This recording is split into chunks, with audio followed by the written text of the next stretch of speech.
Hello, hello, hello. Welcome to Kernels of Truth, brought to you by Progress Kentucky. Very excited to have you joining us this week. We got an awesome show. I'm obviously biased, but I think we've got some fantastic content to bring you. So we're going to keep covering the Kentucky legislature, wrapping up day 50 of the 60-day session. Got some updates on legislative lows coming out of the Kentucky GYOP. KY GOP, Kentucky GOP, thank you. Then we'll meet up with our environmental champion, Lane Boldman, with the Kentucky Conservation Committee. She'll be over in the campaign corner to tell us about a bill that she is battling. Then we got a great returning guest this week, Representative Lindsey Burke from the 75th District of Lexington. She made some news last week by walking out of a committee hearing with some other female Democratic colleagues protesting an offensive anti-choice bill. We'll hear from her about other anti-choice issues happening in this legislative session. Then we'll close out with a call to action. So should be a jam-packed show. We're going to try to keep it tight, keep it about an hour. But before we do that, we're going to ask you to help us do it, right? So we need to turn Kentucky purple, people. That's why we are here as these bad bills pile up in the Kentucky House and Senate. Clear there is a lot of work to do in our state to win better electoral outcomes for our Commonwealth. Remember, if you do not like the legislation you're about to hear from, that means we need different lawmakers to make different laws, which means we need to get rid of the Kentucky Kentucky GOP supermajority and get more rational, reasonable, dare we say it, progressive lawmakers in the legislature. So if you want to help us do that, we've got a plan to do it. We're working hard to do it. You can support us a few different ways. You can make phone calls. You can help canvass. As we get closer to November, there's going to be a lot of opportunities to do that. Or you can just pay us to do some of that, kind of, right? So help support our efforts by making a contribution, a secure contribution at our ActBlue website. $5, $50, $500. It all adds up, and it all means, better electoral outcomes if we are in fact successful. So, think about it. Make a donation. Doesn't have to be big, but I do like the $500 idea. It's not. We're not ever going to get paid for doing this work. It's an all volunteer effort, people, but we'd love to have your support. All right. So as we move on, let's check in with our co-host. Let us know who you are, where you are, and what are you protesting today? What does your protest sign say, folks? I am Aaron. If you recall, if you've watched this show before, if you're not just stumbling upon us on the internet, what you know is I'm usually in Lexington, but as you'll see from behind me, this is a whole different, backdrop because I'm in Washington, D.C. For work, talking about how we can implement things like the Inflation Reduction Act and the bipartisan infrastructure law to make our nation more secure by getting off of polluting oil for our transportation system, getting off of coal and natural gas for our energy creation system, and build a more secure grid. So really exciting stuff that I'm doing here today, but really excited to check with you guys about what's going on in the hometown. So my sign says, clean energy is secure energy. Let's make the Inflation Reduction Act, effective. So that's what's happening right now. Let's check in with our co-hosts. Kimberly, Cecil Jones, are you there? I sure am, Aaron. Good to see you today. Nice Good to see you too, as Chris. Well, let me tell you something. I am live here in Jefferson County, which is Louisville, Kentucky. And my protest sign is basically the same thing. We need our lawmakers to actually be lawmakers for everyone. And I still am not seeing that. I'm seeing some very, very bad bills trying to be pushed through. So my protest sign is most definitely Frankfurt, get your act together or we're going to fire you. Woo! Let's do it. Let's fire them all. Get rid of them all. Yes, not all of them. Not our upcoming guest. We don't want to get rid of Representative. Oh, no. The other side. I'm just going to say that. Yeah, let's say that. Nice. Cool. Hey, Chris, obviously you're here. Where are you? Yeah, I'm here in Madison County, Kentucky, in the beautiful small town of Berea. And my protest sign says, invest in kids. The legislature has proposed a lot of nasty bills and not funding our students, and there's also some positive news out there that's not in the legislature, but it's happening outside of that I'll talk a little bit later, that will help some kids who are in unfortunate circumstances, which I'm happy that this funding is coming to Kentucky, and just to tease it out there a little bit. Nice. I love a tease. I'm a big fan of a tease. All right, so let us go ahead and get into news of the week. Really important that we cover some stories. We got a couple of things we're gonna do. We're gonna do a DC story, because we do like to cover DC issues from time to time, and then also we'll do a legislative wrap up as well. So Kimberly, I think you've got our first story, which is about some unusual partnerships and collaborations happening up in Washington, D.C. Yes, you won't even believe this. If it was not from reliable sources, I definitely would not believe what I'm about to tell you all. What about if I told you that U.S. Congressman Morgan McGarvey and Senator Rand Paul introduced together something called the Justice for Breonna Taylor Act in Congress? Can you believe it? I'm still stunned. Breonna Taylor was shot and killed by Louisville Metro Police back in 2020. I believe it was 4 years today, right? And for years, Congress has been considering the Justice for Breonna Taylor Act, a proposed national ban on no-knock warrants. Now, what a no-knock warrant does is it allows you to set these things up in a time like in the middle of the night. And that's what Congressman Morgan McGarvey had said. And he also said you don't have to announce yourselves and tell people who you are. And so that can really lead to very dangerous outcomes. And we see with Breonna Taylor what that can do. So Morgan McGarvey and Senator Rand Paul announced a bipartisan attempt Monday to pass the Justice for Breonna Taylor Act, and that's requiring officers to identify themselves and their purpose before serving a warrant. Also, right here in Louisville, Jefferson County, our Metro Council passed the no-knock warrants bill in 2020. And a year later, our wonderful governor, Andy Beshear, signed a state law restricting them statewide. But Senator Paul said that this needs to be a national law, and it could make serving warrants safer for suspects and officers. Actually, they had talked to Tamika Palmer, that was Breonna Taylor's mother, and she says that it's been hard. And the announcement came 2 days before the 4th anniversary of Breonna Taylor. And she says that it continues to be hard, but I still fight.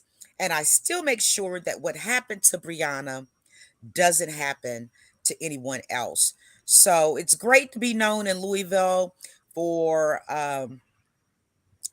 the Derby. It's great to be known in Louisville for all of the great things that we do medically. However, I can't say U of L right now. It's a little embarrassing, but it's pretty hard to be from a city that all of this has happened. But I believe that I know that U.S. Congressman Morgan McGarvey will do everything in his power that he can to get the job done. And I suspect that Senator Rand Paul, he wants to look a little bit better to African Americans in this state. That's just my personal opinion. Back to you, Aaron. Yeah, that's talk about unlikely collaborations. But I'll give credit where it's due. Rand Paul is doing the right thing on no-knock warrants, trying to end them nationwide. I do think that's remarkable. Morgan McGarvey, obviously, trust that guy to do the right thing. But it's bipartisan, bicameral. Let's see what can happen. I wouldn't be terribly hopeful of anything getting through this Congress right now. It doesn't seem like it's a Congress that wants to get things done, but maybe we'll see. It's as I said in the chat, it's past time for justice. 4 years today. That's amazing. So I don't know, Chris, any thoughts? Yeah, I mean, certainly Rand Paul will pop up and surprise us every once in a while and do something that's like, oh, wow, you have a level head somewhere, you woke up on the right side of the bed this morning. I'm not sure. I wish you would find that right side a little more often, but yeah, surprising and definitely past due, and a broken clock. Yeah. That's probably a better analogy. All right, so we're going to turn our attention now to Frankfurt.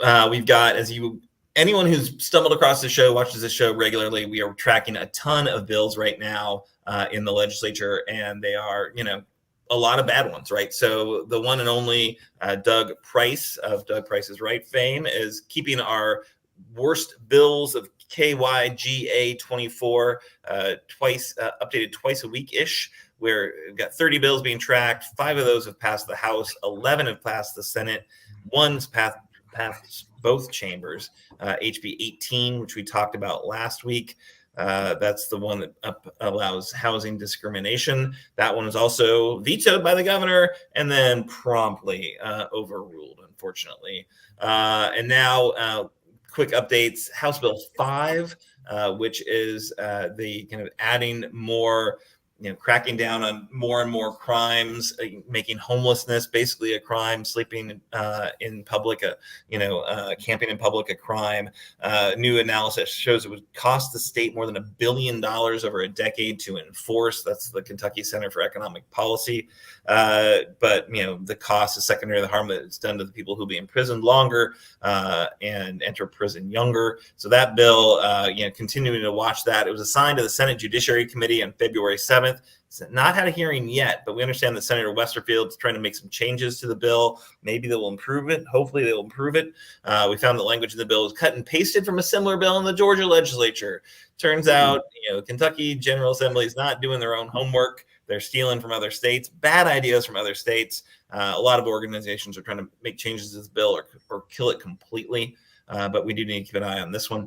HB 2 is a big one. That's the public school dollars to private schools. Made it through committee in the House. One committee took it up with very little notice. They didn't give people a heads up it was happening. Only Eddie Campbell with Kentucky Education Association was able to get there to testify against the bill. The teachers unions and public education advocates are uniformly opposed to this bill. Would, of course, put the language to a public vote via constitutional amendment in November. The bill is still in the House, but we can expect the vote on it very soon. Safe to project this bill will be passed in the House on a party line vote, then on to the Senate. Prediction is passage in the Senate, then on to the Secretary of State to be placed on the November ballot. So lots of changes to our Constitution, many different changes to the Constitution to allow public dollars to go to private schools, the non-common schools, and allow schools to discriminate on students they accept. So real big problem there. Other bills we're kind of watching that are kind of moving right now, HB 367, which is the one that makes the state spend a bunch of money to cut federal benefits. So benefits that don't cost us anything, we get them and then we can pass them on to our hungry citizens. This is going to cost us a bunch of extra money so we can cut federal dollars going to people. It's like so stupid. But yeah, couple that with HB 255, which will allow kids in school to work longer and longer hours. That's again a bad idea. Rep Pratt will be, is working on that one. He's not running for re-election, so I guess he doesn't feel any compulsion to, do what's in the best interest of, his actual constituents. So that, that's what's happening. One other thing that we've talked about a lot in the past is in the anti-DEI or the, kind of anti-discrimination bills. SB 6, which is passed in the Senate, moving in the House Education Committee. This is one that is kind of on a fast track right now, so we'll keep an eye on that one as well. So this is a bit of the landscape right now. We do have a tracker if you want to keep an eye on things. As I said, Doug Price, updates it about twice a week, but we're 10 days out now from the end from sine die in terms of legislative days. Things are going to be coming really quickly. A lot of bad ideas moving fast through the system, not proper notice, not, giving people enough heads up to marshal their opposition to these bad bills, and they're going to try to push a bunch of them through. Keep in mind, if the bill number is like a really low number, it means the Kentucky GOP is prioritizing that bill. So HB 2, HB 5, SB 6, these are priority bills that they're going to want to move forward with unless we put a lot of pressure on them and make a lot of phone calls to stop them. So that's my story, my quick legislative update. We'll have more information in the run-up show if you want to dig in. But with that, I don't know, anything you guys want to cover, or should we just move to the third story? Kimberly or Chris, you want to weigh in on any of those specific bills? Kimberly, you go. No, you go ahead.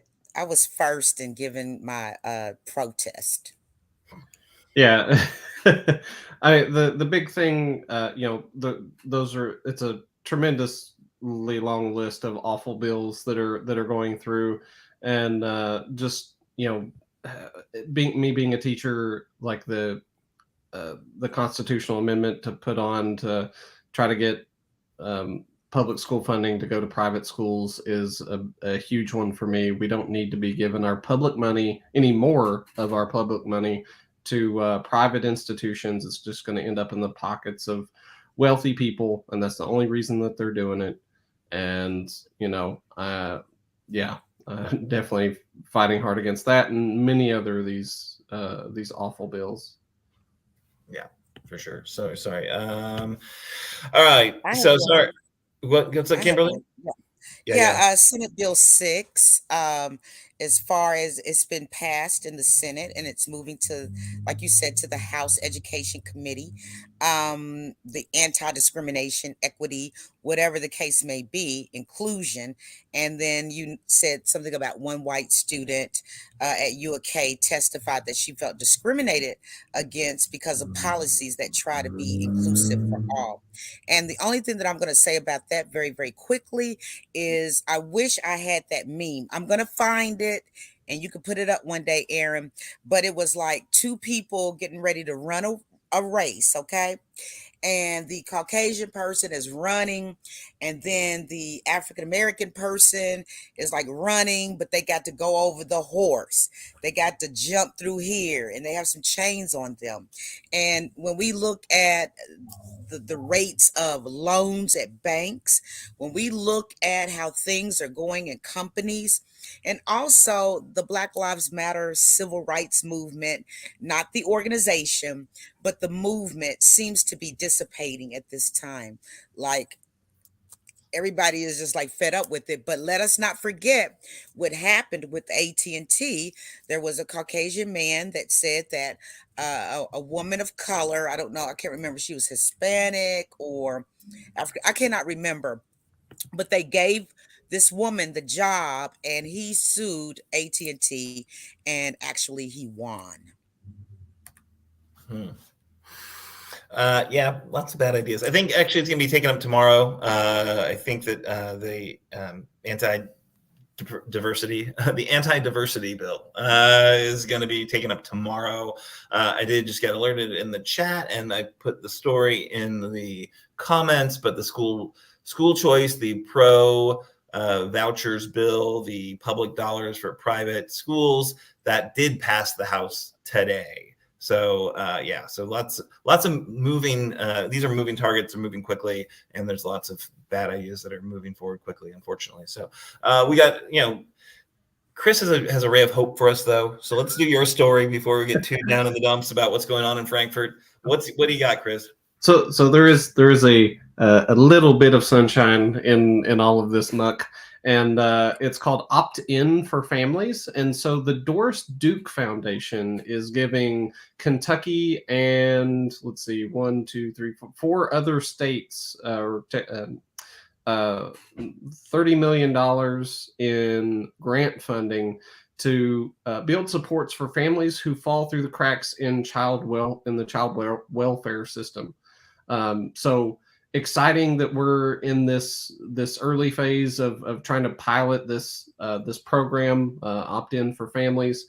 And Eric Friedlander, the Secretary of Kentucky's Cabinet for Health and Family Services, said Kentucky is committed to demonstrating how to build a multidimensional child well-being system for families who we know are at risk of foster care without waiting for children to experience harm compounded by the trauma of family separation, according to the release. So this is really targeting some families in need for these small children, and trying to keep their families intact and trying to prevent trauma or even more trauma than they would have already experienced.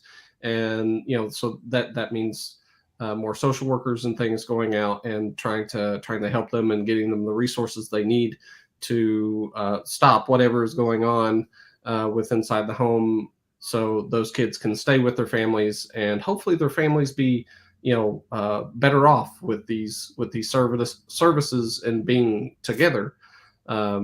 So I think there's thank you for the Doris Duke Foundation for picking Kentucky and the handful of other places. So yeah, a little bit of sunshine there. No, that's great. That's awesome. So I'm very familiar with the name, the Doris Duke Charitable Foundation, because they sponsor NPR. So I hear them frequently. I was not really aware of how. I think they do. Maybe do they fund the Kids Count thing as well? But yeah, so it seems like they're doing important work, and I hope that this pilot is impactful and effective at helping kids out. I don't know, Kimberly. Yes, I think it's absolutely needed. And I think it's wonderful and great that this foundation has chosen, Kentucky for $30 million. Like, that is amazing. And people see that we are going through some type of struggles right now. However, it will not be forever. No, people are seeing what we're doing. They really are. Awesome. Yeah. We're like, we're moving our way up. I tell you what, we're not gonna be the worst of the worst. We're gonna be at the bottom of these lists. We're moving to the top because Andy Beshear is doing good stuff, and the Kentucky GOP can't stop it all. Anyway, sorry. Hey, so we're going to check in on the campaign corner. I believe our friend Lane Boldman with the Kentucky Conservation Committee is going to join us right now, because they have been working, hardest working human in the legislature who cares about the climate crisis and cares about our clean energy and cares about our clean water. She is a huge resource for anyone who cares about our environment. And so whenever Lane tells me there's something we got to pay attention to, I am going to turn to Lane and ask her to explain it. So yeah, join us from the campaign corner. Lane Boldman, thank you so much. How are you doing today? Hey, Aaron. How you guys doing? We're hanging in there. Wonderful. Yeah. So yeah, tell us about these pro-coal bills. What's going on? Well, okay, so I'm with the Kentucky Conservation Committee. We're a collaborative, and some of this work is also part of a bigger collaborative called Kentuckians for Energy Democracy, of which we're a part of. But this really big bill hit us on the very last day, of course, the deadline that the Senate had to file bills. And they landed a big goose egg on us to prevent the retirement of fossil fuel power plants. Now, there hasn't been a fossil fuel power plant, coal plant built in this state in 30, 40 years, right? And so they're all getting past their prime. They're all past their prime. So the bill we're concerned about is Senate Bill 349. It's by Robbie Mills. And the intent of that bill is to prevent or restrict the retirement or decommissioning or demolition of fossil fuel generating resources. And they're going to do this by creating a whole new agency, the Energy Planning and Inventory Commission, to study our reliability of our fuel sources and our generation and our transmission. Well, who does a lot of that already is the Public Service Commission. And what are they supposed to do? They're supposed to serve the public. So this additional agency that they have in this bill is going to be an 18-member board, of which that commission is required to have heavy representation from the fossil fuel industry, which obviously has a financial interest in avoiding the retirement of fossil fuel plants, right? And they only require one representative of the renewables industry and one representative of customer interests. So anyway, the bill requires that any planned retirements by utilities must first be vetted by this new commission, called EPIC for short, a year before submitting retirement applications. Now, they tweaked that timeline a little bit in the bill sub, but that's been a little fluid. So the cabinet weighed in on this. They had a memo that we have up on our website where they said they anticipated the cost estimate to put such a commission together and the staffing it would require and the vetting timeline and all that would cost an estimate of $1.5 million of your money. So, and interferes with the ability of the Public Service Commission to protect consumers. And, if they would just give some of that money to the Public Service Commission, if they're worried about timelines, they could be doing an even better job. Although I think our current Public Service Commission is really great. They are taking on a huge workload. They are understaffed. No need to put another layer of bureaucracy over everything. And it's certainly not at the cost to us, right? And to keep these old, dirty power plants operating beyond their time. And obviously the interest that it serves is the coal industry. So they also impose in this bill a deadline to get the decisions made at the Public Service Commission, about 6 months. I think they just tweaked that to 8 in the bill sub. But for anyone that's dealt with these big, complicated cases, they take quite a long time to do. So it's just a slow down tactic to keep the Public Service Commission tied up and keep these power plants running longer and protecting coal. And what's been amazing about this is that not only are the environmentalists opposing this bill, but the Kentucky Chamber of Commerce opposes this bill. Duke Energy opposes this bill. Kentucky KULG&E opposes this bill. And we're not always on the same sides. So the testimony that happened last week on this bill from the Northern Kentucky Chamber just called it out. They said this proposed legislation creates duplicate government oversight, prioritizes one fuel source over the others, and you're forcing our members and potential members to pay more for their energy. So we really want people to, call it out too. This bill has already passed the Senate. It has not been assigned to committee in the House, but right now, well, if you know the committee it will likely go to, which is Natural Resources and Energy, there's a lot of coal interest on that committee. So at this point, we're just asking everybody to make some noise, make it loud, make it often, and focus on the House. So if you go to our website, we've built out a special page on this bill, but there's also others. Now, not all those are moving, but right at the top of our special coal page, which I think, Aaron, you'll be putting a link in, just go to our website at kyconservation.org, and we've got a big blue button right on the homepage that can take you to this page where the bill is, and we detail that and a couple other really interesting coal protection initiatives, such as a resolution to make Kentucky a sanctuary state to protect coal. So there's all sorts of fun there. So we appreciate if people make noise and make it now. What in the world? Like new ways of defending coal from everyone who wants to move on, right? Because the utilities don't want to keep these old coal plants functioning. It's the most expensive way to make energy now is with these kind of old, inefficient coal plants. And so you've got this weird situation where the lawmakers are telling the energy companies, no, you have to keep these things moving. And even though that's going to jack up, it's like the, Energy Bill Inflation Act, right? It's the, Climate, Degradation Act. It's just outrageous that these guys are still getting away with this.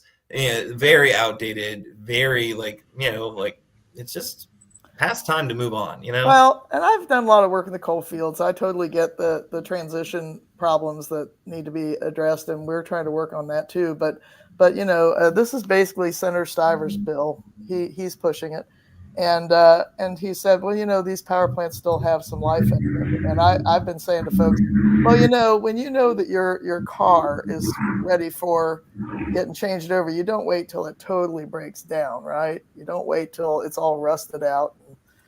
And that's about where we're at right now, right? You retire your car when it's still got a little bit of mileage and value to go, and then you move on to something new and efficient and affordable, right? Yeah. I know this is an issue you were paying attention to, Chris. Any quick questions for Lane? Lane, thank you for doing this work. This is really important. And yeah, that's a great analogy. I come from Martin County, or I grew up in Martin County coalfield, or Eastern Kentucky coalfields, and my family, long line of coal miners. And I understand, a lot of folks don't want to move away from coal, but this, like you said, this is extending or trying to extend the life of something that you can't extend the life on, really. I mean, they've patched and done all sorts of work to try to keep these plants around, and it is just so expensive and inefficient compared to the technology that we have now. And we just need to find good jobs to put in those areas for those people to work. And Yeah, there's some great work happening. And we mostly, when this bill landed, we were hot footing on the Senate. But in only about 11 days now, we're here in the House, and the House members are barely up to speed on this thing. It hasn't hit them yet. We're just barely getting the word out about it, and they're starting to get a lot of calls today.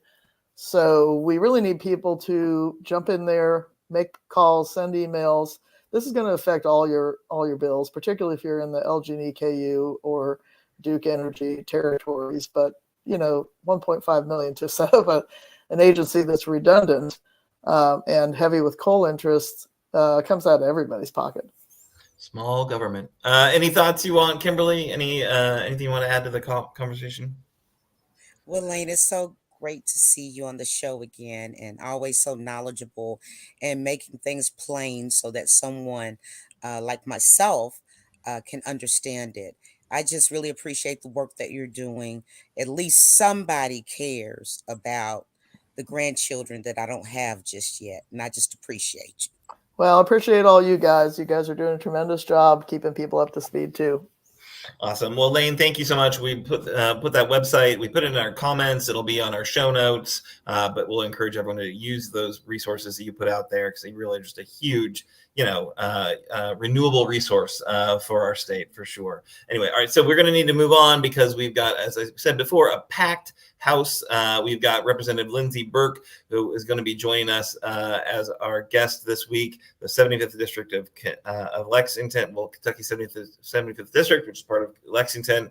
Representative Burke has been in the House for a bit now and has just proven to be, I think, a rock star on a whole set of issues. But got some attention last week when she and a few of her colleagues walked out of a committee hearing on a bill. And so we want to find out why she was so disrespectful to this august chamber. But no, hear what the horrible bill was and why they were left to that option. So Representative Burke, thank you so much for joining us. Thank you so much for the work you're doing in the legislature. Only 10 more legislative days left. You can do it. Thank you so much. I'm really happy to be here tonight. And I was also really happy to see Lane. Lane is a constituent here in the 75th District. She does incredible work in the House, and I'm always happy when she comes to talk to me, because I know I'm getting good information from her. So, hi, Lane. So yeah, tell us a little bit about what was it like. Why did you end up walking out of that committee? What was the bill, and what can we do? What should we be doing about it? Yes. So we walked out of Health Committee last week when Representative Nancy Tate presented House Bill 467, which is a bill that on its surface is about perinatal bereavement. So parents who either have a baby who is stillborn or a baby who miscarries due to some kind of fatal fetal anomaly. this bill got filed approximately 1 week after I filed my 3 maternal health and abortion bills and very publicly shared with the world my history of complicated pregnancy, which included the termination of a twin who had a fatal fetal anomaly. So it seemed very strange to me for that bill, which had never been filed in Kentucky before, to just suddenly appear a week later. The bill, on its surface, talks about making sure that parents who are affected by this have access to grief counseling, for example, which I'm not opposed to. I think that's good. The problem for me with the bill is that those services are already available in most, if not all, of the state. And what the bill does behind the surface, I've described it as a wolf in sheep's clothing, because the bill does some nefarious things in addition to the good that it offers. First, the bill specifically states that the purpose of providing these bereavement services is to discourage a parent who knows that their baby is not going to survive into infancy, to discourage them from choosing termination. Now, it's already illegal in Kentucky to do that, so I'm not sure why this bill needed to take that next step to guilt grieving parents like me, who are faced with the impossible choice of trying to determine how to honor and protect the life of that anomalous fetus. It's a tragic scenario, and we don't really need to be injecting guilt into the lives of those parents. The second nefarious thing that this bill does is it sets the framework for fetal personhood.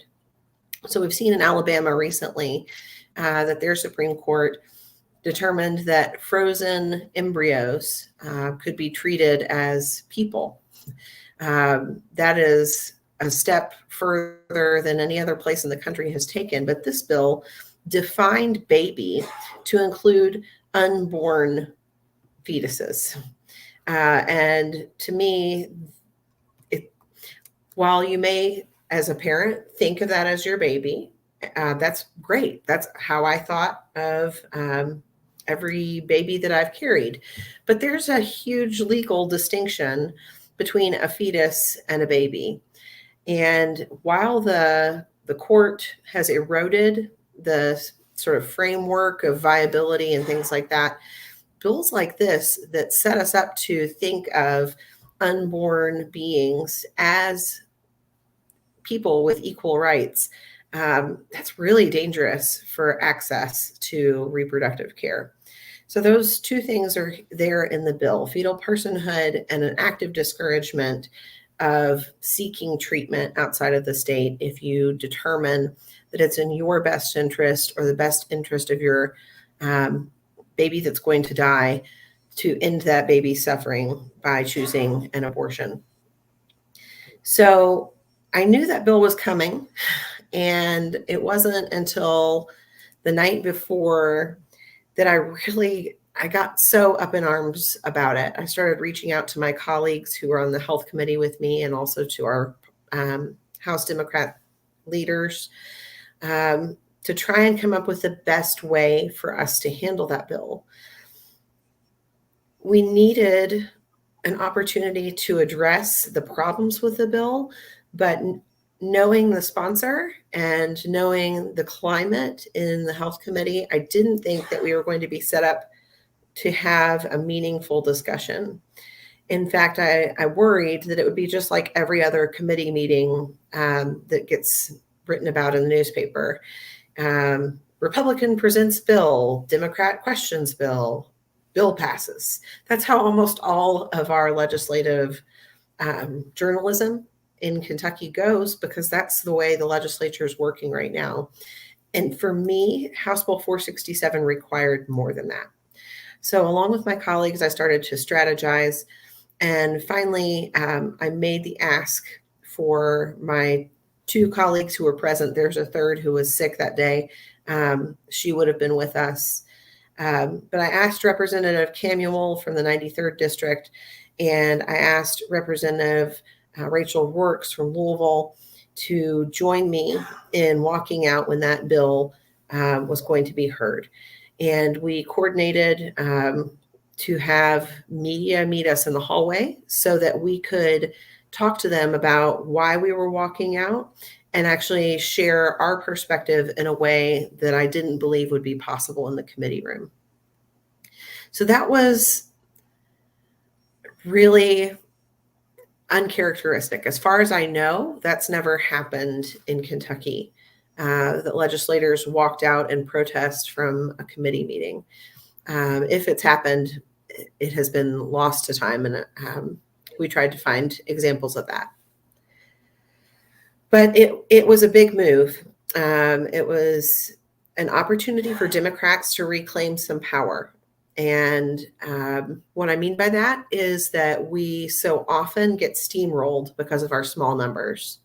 And by refusing to fit ourselves into the box created by Nancy Tate and the Right to Life agenda, we took space that we needed to take to tell the other side of the story. And so I'm really proud and grateful to my colleagues who were bold enough to join me in walking out and bringing to light the detrimental portions of House Bill 467.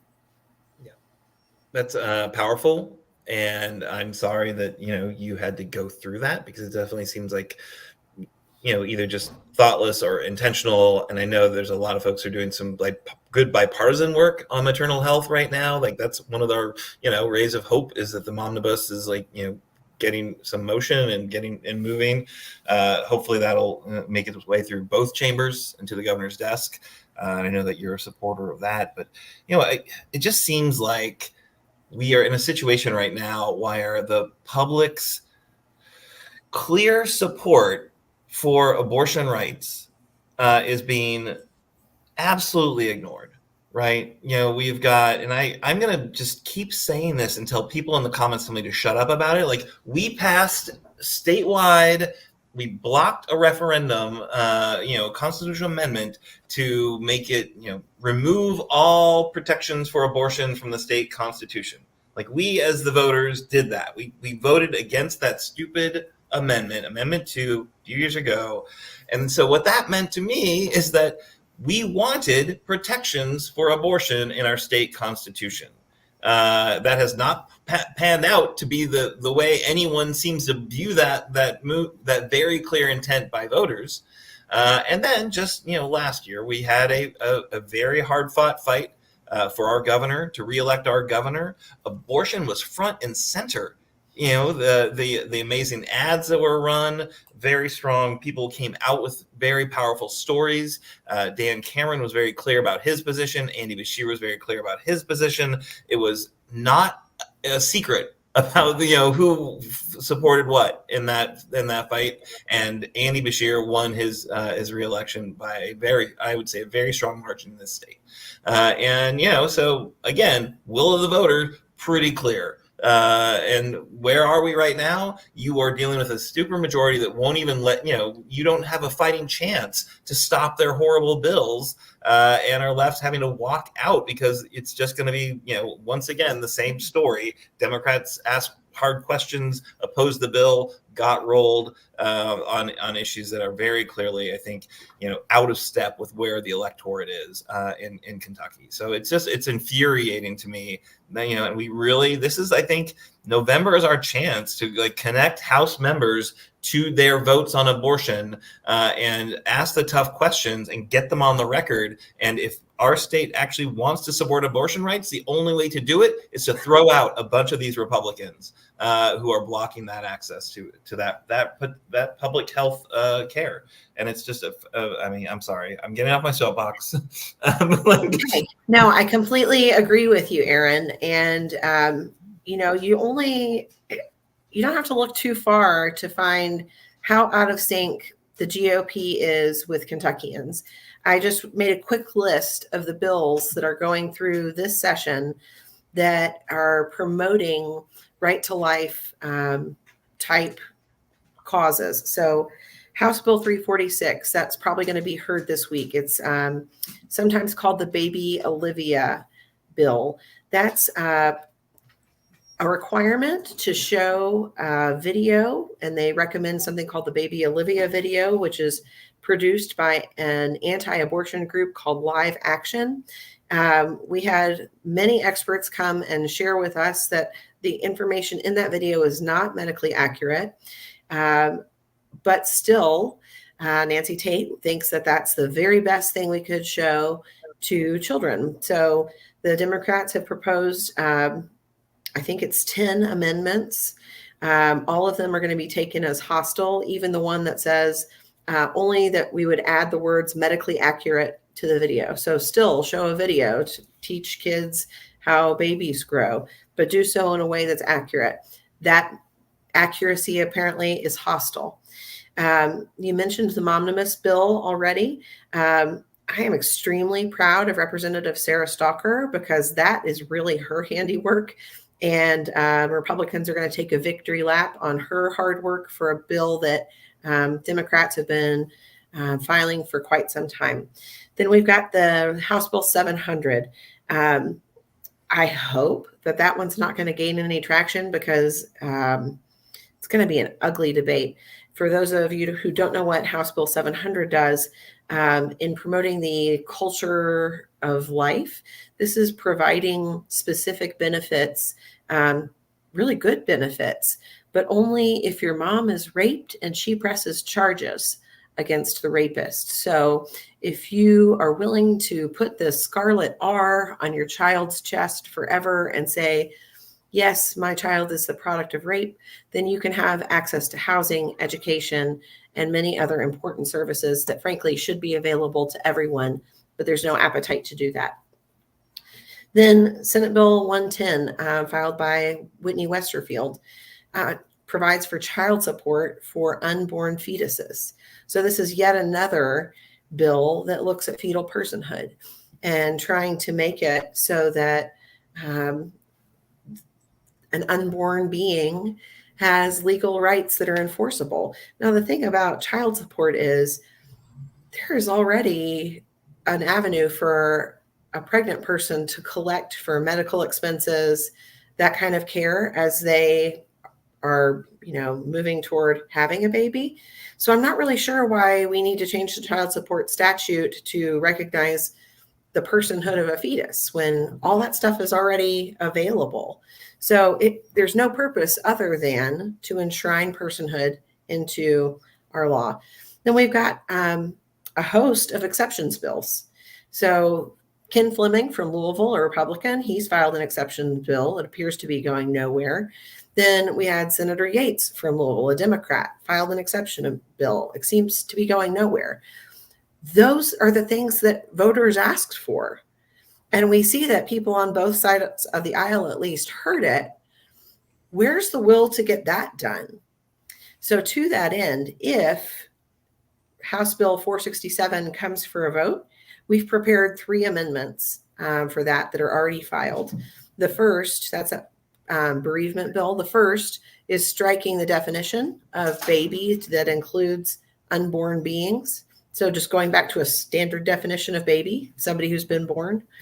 The second removes all references to trying to prevent a woman from making the choice to terminate a non-viable pregnancy. But the third, and to get to your point, Aaron, about trying to get people on the record, the third amendment for the bereavement bill is an extremely limited abortion exception for when your doctor has determined that it's a non-viable pregnancy.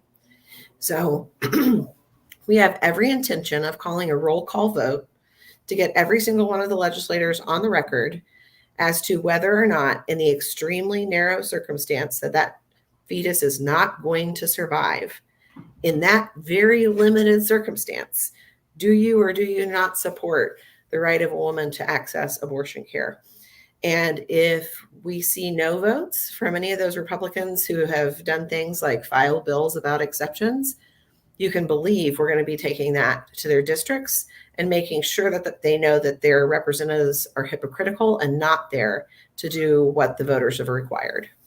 That's great. That's really smart. I'm really glad you're taking that step. I, hope we have a chance to get that and get that roll call vote, so we have a clear sense of who's who and who's just full of it, right? And as folks know, we looked really closely at the state house races, and we looked at every district and saw whether Andy won that district or whether he didn't, and whether that district was, is actually represented by one of these Republicans. And I would love to take that list and look at it against that vote total and see where we should really put our time and energy in holding these folks accountable for their horrible positions that are out of step with Kentucky voters, right? Because if we want to see different outcomes from our election, our state house, we need different representatives. It's like that simple. Or they need to have a come to Jesus moment with their constituents on some of these very important issues. And I think that's what you're doing is really strategic. I think it's really important. I think it's really helpful for mothers, in this state to know what's going on, because it's confusing, right? We like post Roe, they're talking about abortion all over the place in terms of politics, but what can we do in Kentucky? Well, we're a state that just does not allow it, right? And does that mean medically, can medicine abortions happen? Is that something we can do in this state?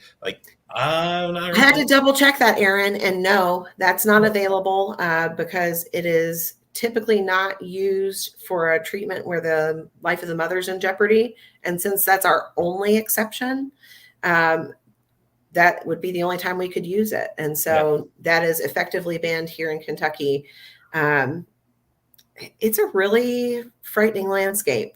And the thing that is driving me crazy is the GOP is so busy fighting themselves as they look at what leadership's going to be next year, as they look at the vacancies they're going to have as a result of retirements. There are really thoughtful, moderate people who are kowtowing to the right to life lobby in a way that is unhelpful and frankly dangerous to pregnant people in Kentucky. Yeah. We deserve better. We require better. And we need to really hold those folks to task in November so they don't get to come back and do any more of this crap. Yeah. Yeah. If we want to get these exemptions, if we want to get more common sense policy, we need common sense lawmakers. And that's not what we're seeing right now. Besides, of course, folks like yourself. We are trying to get out of this show on time, which we do not do a great job with every week. But I want to just give you the floor. Anything else you want to bring up about the legislature, the session? I know we're 10 days out. What are you most concerned about? Where should we be putting our attention? We heard from Lane. Obviously, there's some environmental stuff that's happening, but there's a ton of stuff happening. We went through our quick list earlier. But yeah, where are you focused?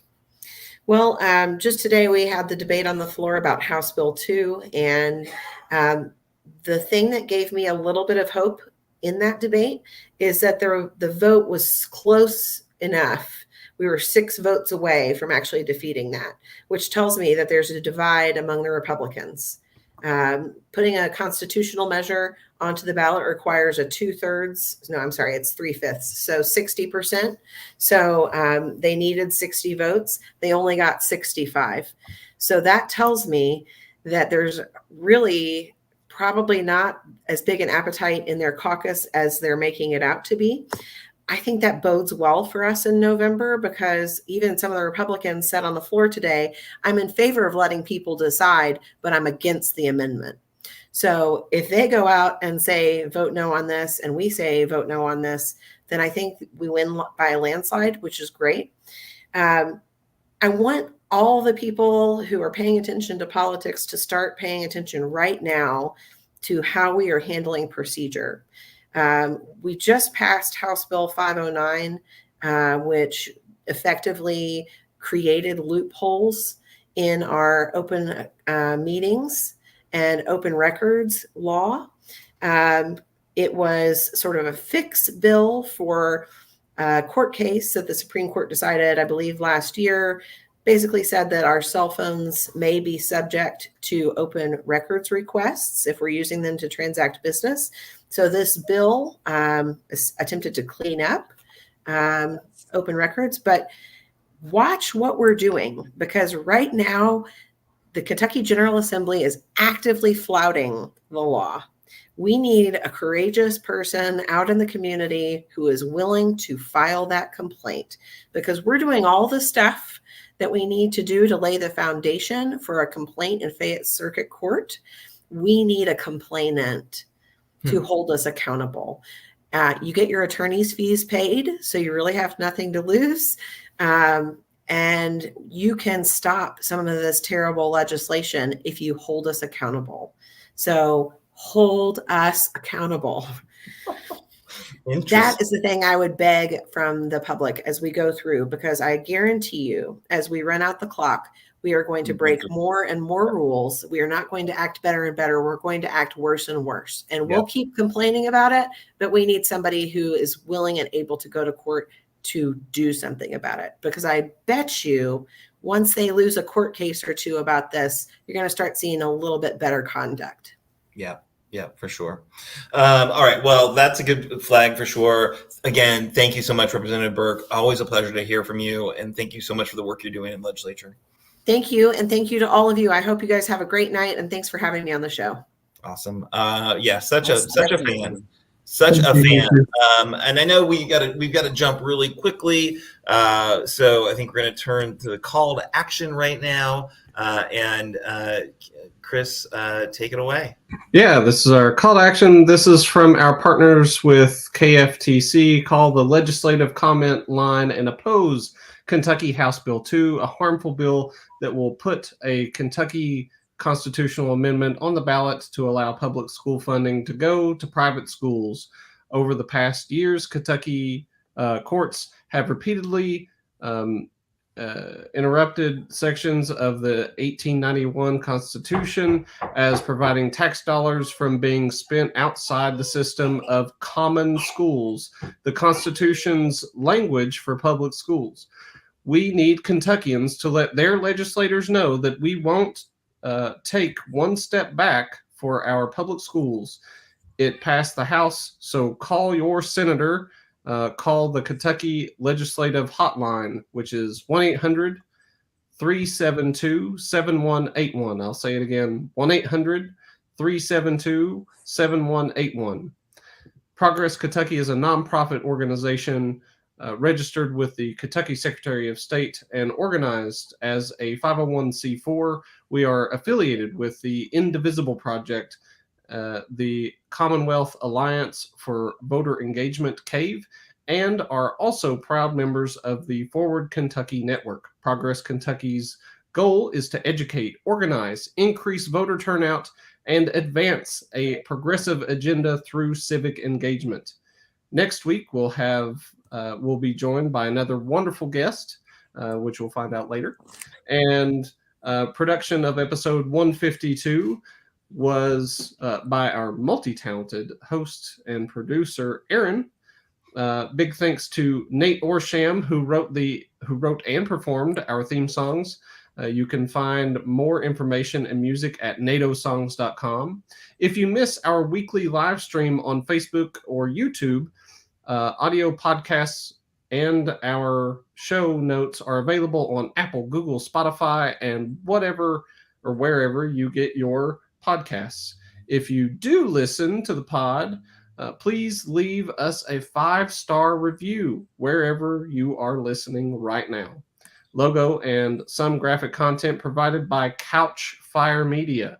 More information can be found at couchfiremedia.com. Yeah. All right. Thank you, Chris. Thanks for closing us out there. Kimberly, thanks for joining us this week. Everyone, I hope you have a great week. I'm going to see about finding the video, if I can play that. I am not a good producer, just so everyone's clear. Nate did it all by himself last or 2 weeks ago. I don't know. And it was amazing. I did not believe he was able to do it so seamlessly. I myself have issues. Have a great week. Enjoy these things.